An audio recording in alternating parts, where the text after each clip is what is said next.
I'm sure you've heard, but we're going to be doing Python now at Treehouse. I know, I'm excited too, and not just because Python's my favorite language and I'll be teaching it. But maybe you're not sure where Python fits into your programming life. Here are some of my favorite things about Python. It's basically everywhere. It's super small, so it shows up on embedded devices and pretty much every server ever. It's also a really simple language, so people pick it up quite often for work or just some server automation. Python has several great libraries for building web apps.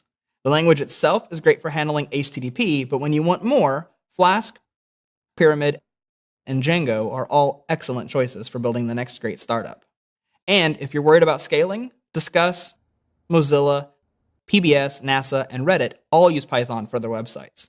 Python is very heavily used for scientific computing, and even has several libraries dedicated to specific areas of science.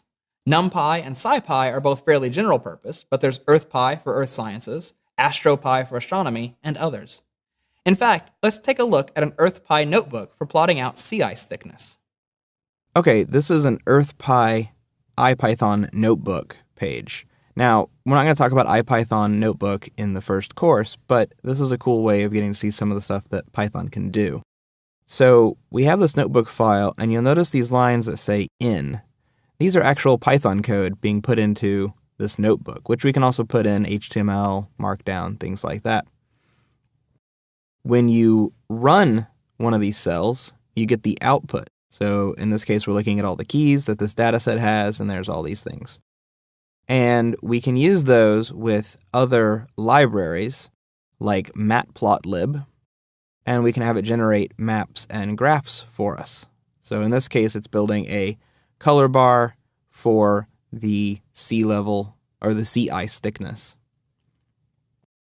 We can have it generate different kinds of images for us, and we can even use other things like, in this case, basemap, to generate overlays on side of maps. Maybe you want to prototype your game, or teach game development to kids. PyGame has you covered. It's a straightforward game development library that supports sounds, mouse, and keyboard interactions, and more. And the popular 3D application Maya supports Python. Python is also popular at film and animation companies like Disney and Lucasfilm. Or maybe you want to make desktop applications. Python comes with Tkinter built in, and there are many other GUI libraries in the cheese shop. In fact, yesterday I whipped up a super simple crystal ball app using Python. Here it is! This is the crystal ball app that I built in Python. It's about 50 lines of code, and it uses an image that I found on the internet. Nothing really fancy. But let's take a look at what it looks like when we actually run it. So we get this crystal ball, and we ask a question like, is the Python Basics course going to be amazing? And we hit ask, 50-50. Let's try it again.